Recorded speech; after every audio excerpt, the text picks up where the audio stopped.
Leaders from the world's top economies meet to forge a consensus on trade and climate change on Saturday after setting their staff to work through the night to find agreements that eluded them on the first day of their summit.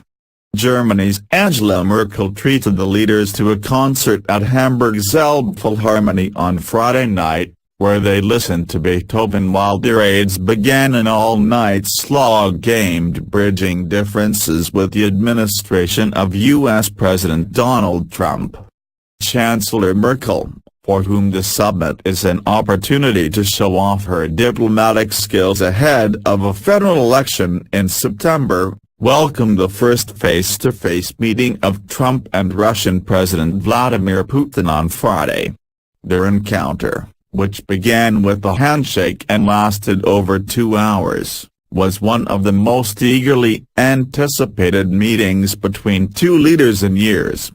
The two discussed alleged Russian meddling in the U.S. election but agreed to focus on future ties rather than dwell on the past, a result that was sharply criticized by leading Democrats in Congress.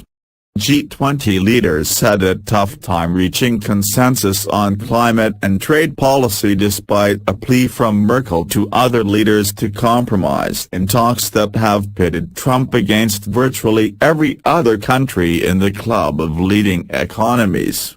The Sherpas have a lot of work ahead of them tonight, she said, referring to the trade dossier. I hope they can bring us a good result tonight.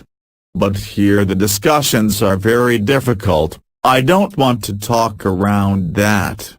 As well as resolving the differences over trade and climate change, Merkel must lead discussions on migration on Saturday, issues that have become more contentious since Trump entered the White House half a year ago promising an America First approach.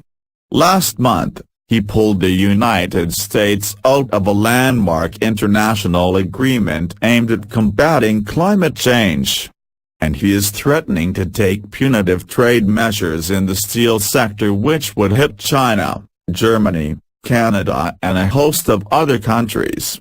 Envoys have been working for weeks to bridge differences, and European sources said they came up with new language on the climate issue on Thursday which would be put to the leaders for approval. The latest draft communiqué sticks with language about the Paris Climate Accord being irreversible but removes a reference from an earlier version to a global approach that some countries felt could suggest there was a parallel track to Paris. It also includes a new paragraph which says the United States will work closely with other partners to help their access to and use of fossil fuels more cleanly and efficiently. Some experts were skeptical whether leaders would approve the reference to fossil fuels, which would be a clear nod to Washington. As the leaders met on Friday, police said they were sending reinforcements from other parts of Germany to cope with thousands of anti-capitalist protesters who set fire to cars, rubbish bins and wooden pallets in violence that Hamburg's interior minister called frightening.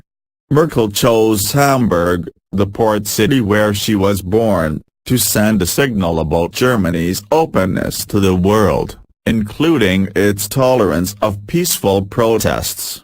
The summit is being held only a few hundred meters from one of Germany's most potent symbols of left-wing resistance, a former theater called the Rote Flora which was taken over by anti-capitalist squatters nearly 3 decades ago. Police said 196 officers had been injured. 83 protesters temporarily detained and another 19 taken into custody.